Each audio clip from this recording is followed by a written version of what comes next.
What's going on, guys? It's your boy Christian, and yesterday Dana White announced the card for UFC 310 in December. Belal Mohammed versus Shavkat Rahkmanov in the welterweight title fight.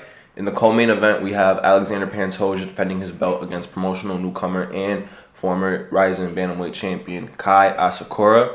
Other fights on the card are Ciryl Gane and Alexander Volkov. We also have the return of Nick Diaz versus Vicente Luque and Aljamain Sterling and Movsar Evloev. I want to be talking about those fights and some of the other fights they announced for this card and getting into some of my early predictions for the fight and how I think some of these fights will go. Starting off the announcement, we got word that Belal Mohammed will be defending his belt for the very first time against the number 3 ranked contender in the welterweight division, Shavkat Rahkmanov. Shavkat Rahkmanov is 18-0 with 18 finishes, coming off a win over Wonderboy where he was the first man to submit him in his UFC career.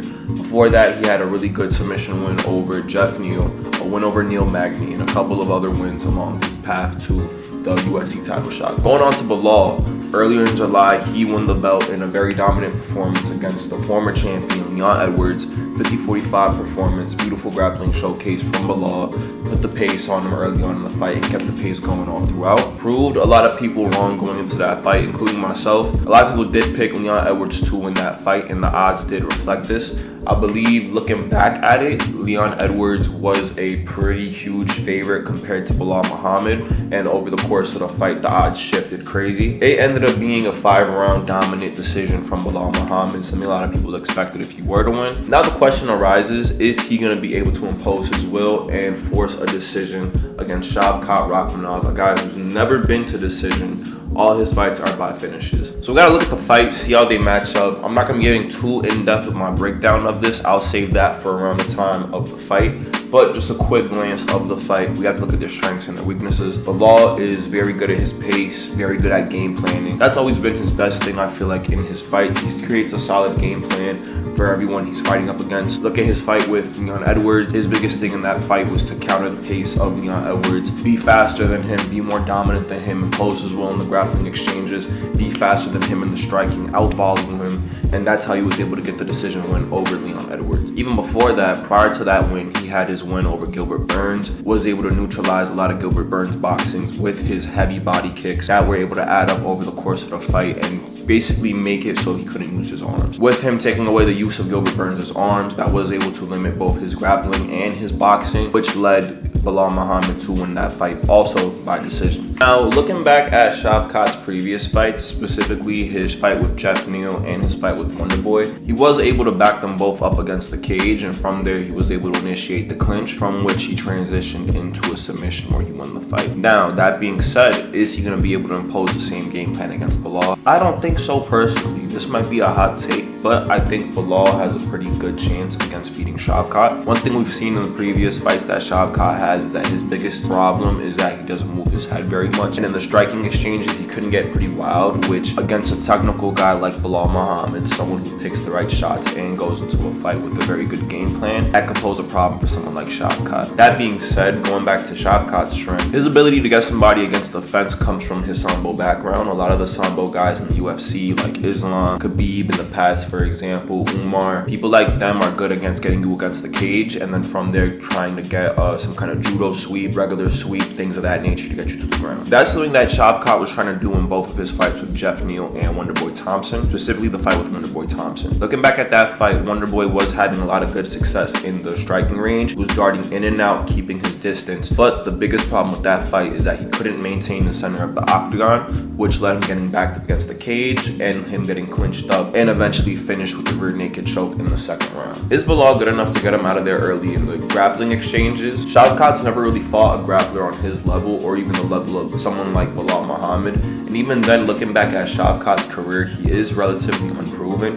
His last 3 wins came from Neil Magny, Jeff Neal, and Wonderboy, who were all lower ranked competition in the welterweight division when he fought them, and he did have varying levels of success in all 3 fights. Now, that being said, I still think that this is a 50-50 fight. For all we know, Shavkat can just go out there, do the same thing he did to Wonderboy, back Belal up against the cage, and then go for a submission. But going off of the way that he fought Leon in the previous fight, Belal sees this and he's going to be able to formulate a game plan around that and try to maintain the center of the octagon, which could lead to a win. All in all, I still think this is going to be a good fight. I don't want to get too much into the X's and O's of it, the whole outside foot battle kind of deal. I'm going to wait till we get closer to the fight to get more so into that. But with the way I'm seeing it right now, I'm more so leaning towards Belal, honestly. But with time, I might be able to switch my pick. The biggest thing with Shavkat is that he's unproven. Like I said before, his previous 3 fights were against not the highest level of competition in the UFC welterweight division, and they were all, for the most part, strikers. And even then, his last fight with Wonderboy is going to be a year removed from his fight with Belal. So his inactivity could also be a problem. I just think there's other issues that Shavkat has that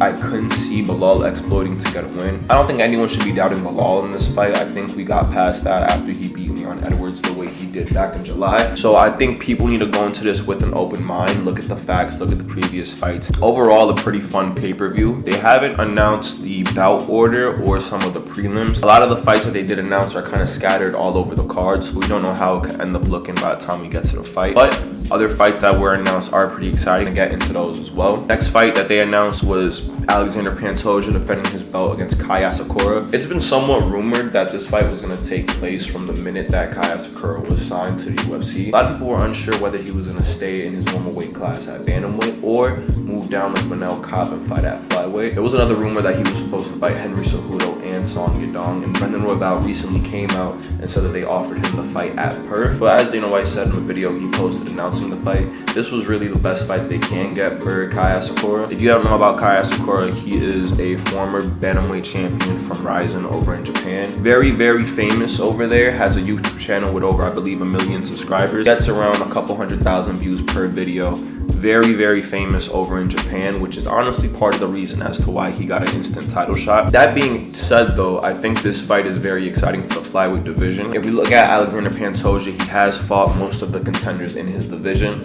other than some of the up-and-coming guys, and he has fought them twice in some cases, like Brandon Moreno and Brendan Royval. Now, going back to Kai Asakura, 30 years old, 21-4 is his record, 4 losses. 3 of them by knockout, 1 of them by decision. One of his more famous losses is actually the one he received by Manel Kape in their rematch. The first fight with Manel Kape was a pretty close decision, but he was able to edge out the victory. Another fight that he did get knocked out in is his fight against Kyoji Horiguchi, specifically the rematch.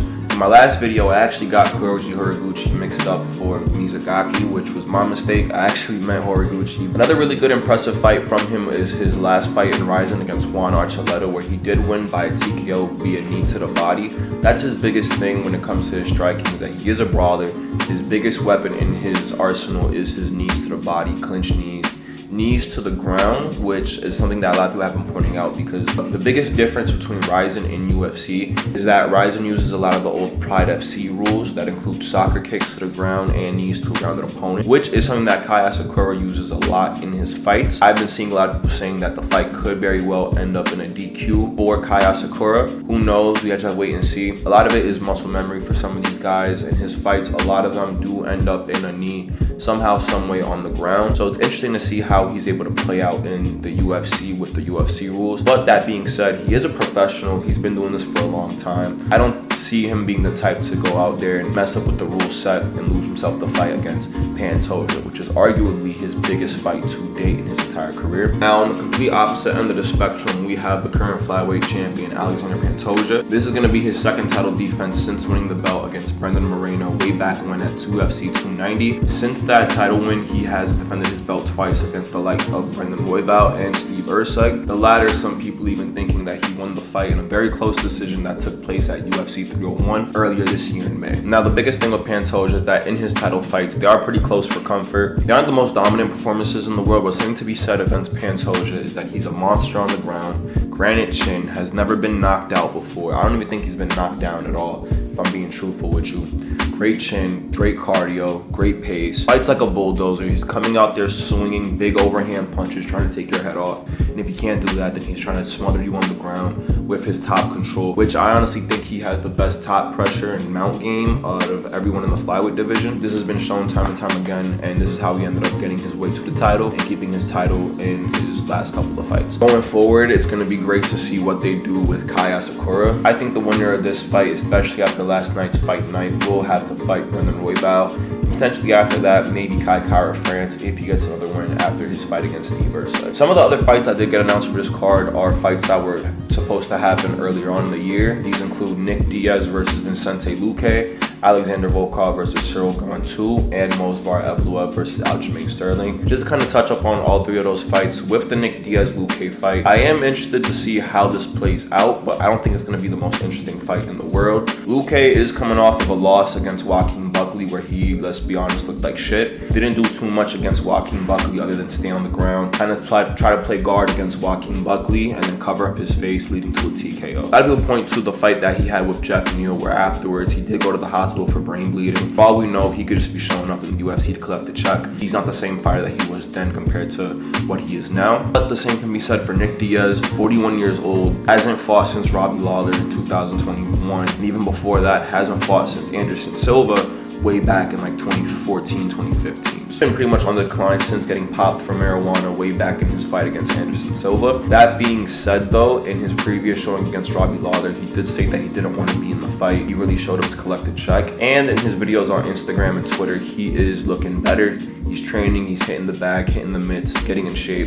So it's going to be interesting to see how he plays out for this. But as of right now, I'm picking Vicente Luque to win. Younger guy, doesn't have the same heart in him anymore, but against a guy like Nick Diaz, a lot older, a lot slower, it's going to be easier to impose his will against a guy like Nick Diaz, who's a lot older, a lot slower, not the same guy he used to be. But it's going to be cool to see how this fight plays out. Another fight we have on the card is Alexander Volkov and Ciryl Gane. They did fight earlier on in 2021 where Ciryl Gane did win by decision, but since then it's clear to see that Alexander Volkov has improved his game tremendously. In his last fight with Sergey Pavlovich, he was doing a really good job at neutralizing some of the bigger strikes that Pavlovich had for him and was able to take him throughout the whole entire fight, leading up to a decision where he won pretty clearly. I think this fight's going to be a little bit different than their first fight. I could even see Volkov winning this by unanimous decision. He has been a lot more active than Ciryl Gane. Ciryl Gane's been out there shooting movies, filming shows, hasn't fought since Sergey Spivak. And then before the Sergey Spivak fight, he hasn't fought since John Jones, where he got humiliated and looked like he didn't want to be there that night.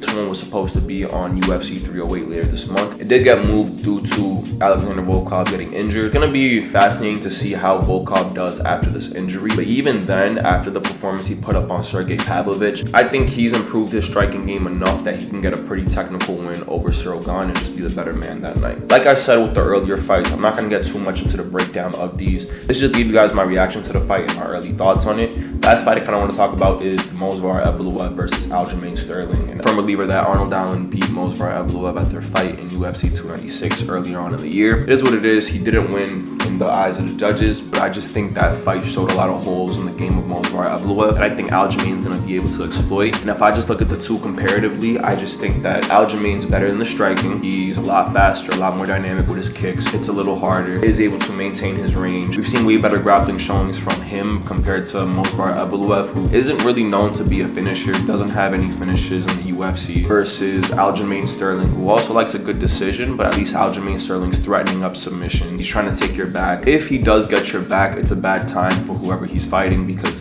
he will try to go for a rear naked choke, and in the case of some, will sink it in, which is where I think he has the edge over Movsar Evloev. I don't think Movsar Evloev has that finishing ability. Even if we just look at Aljamain Sterling, was a former champion, has some pretty solid wins over the likes of Peter Yan and Henry Cejudo. So he's been fighting at a higher level than Movsar ever has had in his UFC career entirely. Movsar's best wins leading up to this point are two very close fights against a short notice Diego Lopez and a robbery win against Arnold Allen, where a lot of people thought Arnold Allen won. Compared to Aljamain Sterling, last win was a dominant performance over Calvin Kattar, moved up to featherweight, looked really good at that weight class. Before that, he did get knocked out by Sean O'Malley, but people forget that in the Sean O'Malley fight, he did win the first round, was able to keep his distance, was staying on the outside of Sean O'Malley's shots to avoid getting knocked out, which, you know, he got knocked out in the second, but at least in the first round, he had a good idea of how to maintain this range. I just think that's going to be the best thing that leads him to the win in this Movsar Evloev fight. I think Movsar is going to be trying to shoot like crazy, but I think Aljamain's going to be able to deny the takedowns and just be better in the clinch, be better on the ground, and be better in the striking. Going to go to decision like a lot of their fights do. Aljamain's pretty underrated as a fighter. He's not the kind of guy to go out there and chase a finish. Is chasing a win. He's going to try to be dominant over all the rounds that he has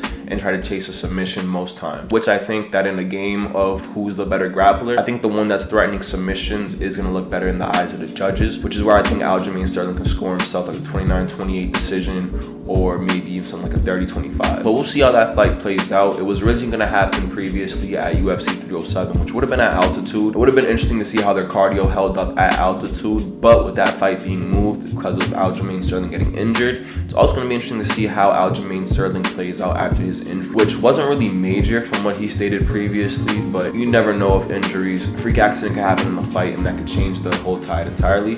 But as of right now, I'm picking Aljamain Sterling to win. So that was my breakdown of the main card that was announced for UFC 310 happening in December. If you agree with some of my picks, do you disagree with some of my picks, let me know what you think in the comments. We can start a discussion in there. If you like the video, make sure to leave a like. If you like my channel, make sure to subscribe. Tune in for the next video. I try to upload daily. Next video I have planned out for you guys is how I think we should matchmake the welterweight division. With Belal defending his title against Shavkat, it's going to be interesting to see how the rest of the welterweight division plays out. The fight that I saw that got leaked today was Ian Gary versus Sean Brady for UFC Tampa. So I'm going to get more into detail with those fights and some other fights I think that we should matchmake in the very next video. Until then, like, subscribe, leave a comment if you agree with me, leave a comment if you disagree. All my links are in the description below. I'm going to see you guys next time. Peace.